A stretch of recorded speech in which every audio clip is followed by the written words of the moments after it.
Despite the fact that we refer to them as American cartoons, most of the actual animation for our favourite Nickelodeon and Cartoon Network shows were created in South Korea, Taiwan, or the Philippines. The storyboards and designs would be created by in-house artists, but underpaid overseas animation studios have often been treated like machines. Storyboards go in, animation comes out. These animators are hard-working, but punished for their creativity. But the creators of Avatar: The Last Airbender aim to change this. Hello and welcome to the Canipa Effect. This is an animation spotlight on Avatar: The Last Airbender.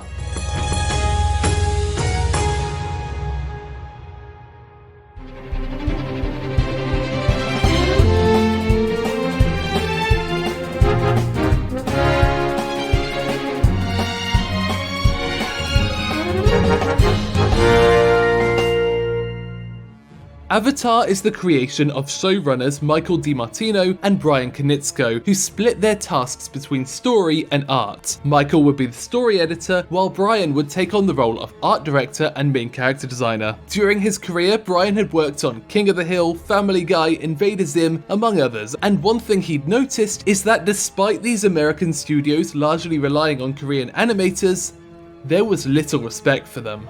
Prince Zuko, consider the safety of the crew. The safety of the crew doesn't matter.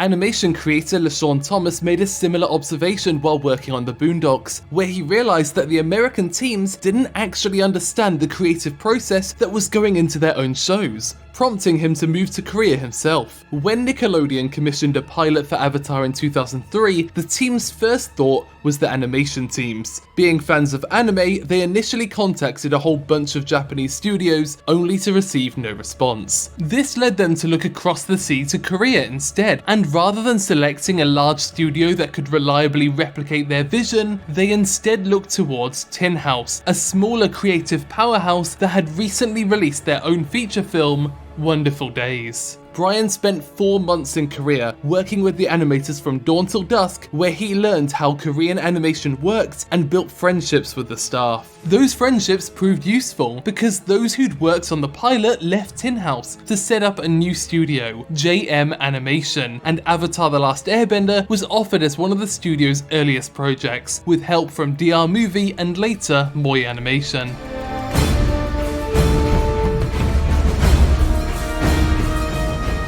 I mentioned that the Avatar creators wanted to change the system, and a large part of this was giving the Korean artists more creative influence, and this immediately came through with the character designs. In the past, Brian had to travel to Korea to teach the animation team behind Invader Zim how to draw in that very distinct style. But this time it happened the other way around, with animator YuYen at Tin House helping to design the characters for the pilot, and later JM Animation's Ryuki Hun helped redesign Aang for the show to make sure he and the rest of the cast were easy to animate, an essential step towards creating a show with consistently exciting animation. This wasn't the only character design work he ended up doing either. View was later asked to design the characters of Jet's gang, who the American artists were struggling to depict a personality for. But that's why it's great to hire animators as character designers, because they're not just thinking about the still image, they're thinking about how it will move as well. The team in the US recognized that these designs were kind of stylistically different to the rest of the show, but in the end, they loved them so much that they had Jet's gang return for season 2 as well. Ryuki Hun worked at JM Animation as an animator and designer until 2006, when he was offered a 6-figure salary to move to the United States and work on the spectacular Spider-Man. He was later invited back to Avatar for Legend of Korra, where he served as character designer and supervising producer at Nickelodeon. These attempts to bring Korean animators to the US was a big deal in the mid-2000s, with roughly 100 artists making the move. The primary reason is the large salaries offered, double, triple what they were making at home. I mean, look at us. We're traveling around the world, making easy money, having fun, with no parents to tell us what to do. But the Korean staff were later disappointed to learn that it's a lot less than they'd previously thought, due to the high rent and insurance payments in Los Angeles. But they still take these opportunities, and money isn't the only reason. By moving from Korea to the US, you're able to actually show off your abilities. You're not constrained by the ideas of an American 5,000 miles away, instead, it's your ideas that make it to screen. This was also the case for animator and co-founder of JM Animation, Sung-Hoon Oh. For Book 1, he served as the timing director, while also working as an uncredited supervising director for the Korean team. For Avatar, JM Animation was given the unique freedom to determine the timing of the animation themselves. This was yet another shackle that the Korean artists didn't have to deal with, now being able to interpret storyboards in more creative ways. Sung-Hoon later gained even more freedom when he too was offered to move to the US to serve as supervising storyboard director. As a part of his job, he was largely responsible for designing the action of the final battle between Aang and Fire Lord Ozai.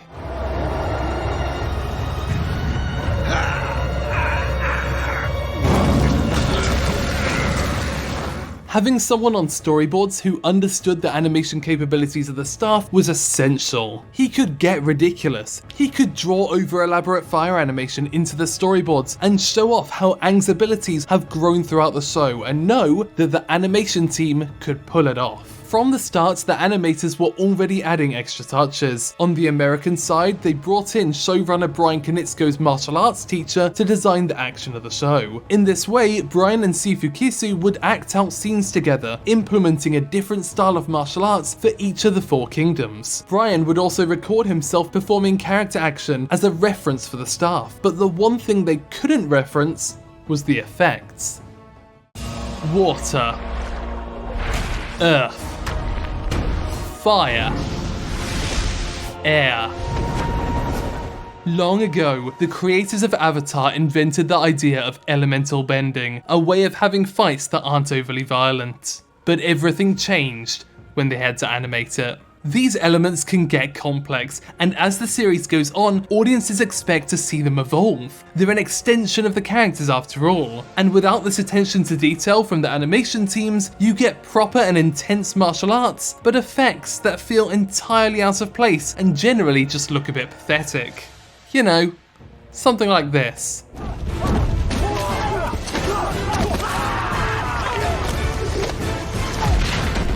Effects animator Moon Jong-in understood this, and for every storyboard, he'd amp it up.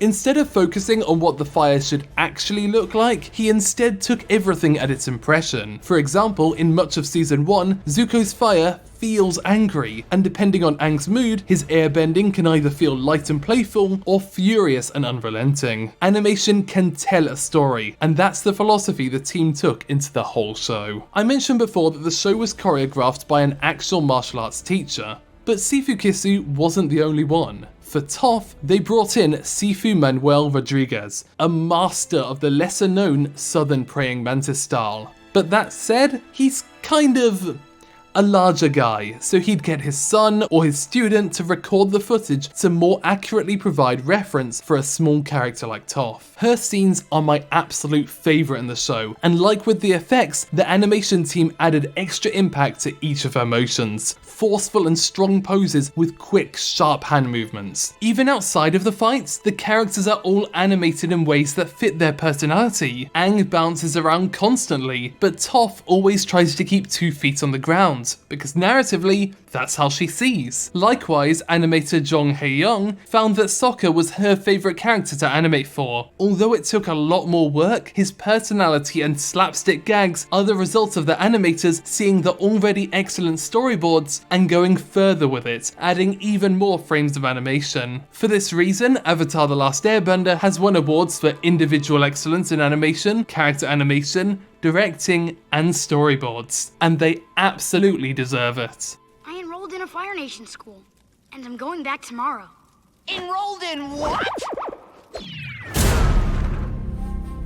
But it's not all good news. The animation team on the show is stunning, better than most anime series we cover on this channel, but there's one annoying thing that makes some of the action scenes harder to love. When Brian was recording his fights with Sifu Kisu on a regular camcorder, it was going to pick up motion blur. The animation staff in Korea will interpret that as smears, which have the feeling of speed but keep the image sharp and dynamic. But by the time it makes its screen, someone's gone and blurred the frames, lessening the impact of shots like this one. This is a similar issue on the currently airing anime series The God of High School, which also largely relies on martial arts reference footage. For me, it demonstrates a lack of trust in the team and a fear that the show will look choppy, even though Avatar clearly has inspirations in Japanese anime, the choppiest medium you'll find. Anime does use motion blur though, but they generally have a restraint that Avatar can sometimes struggle with.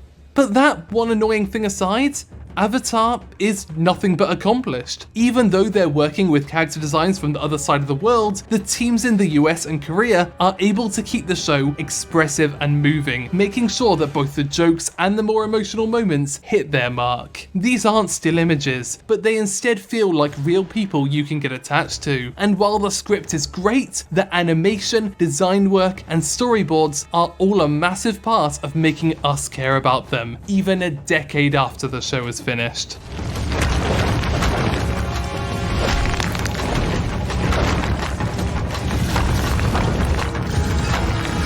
Avatar was surprising when I was a kid. At the time I was watching Foster's Home for Imaginary Friends, Spongebob, Fairly Odd Parents, but the cinematic design of Avatar made it feel like something entirely new. At the time my only reference for an anime was Pokemon, but Avatar consistently looked better than that. And I didn't know it at the time, but I now understand that it was the creative trust between the staff in the US and Korea that made it special.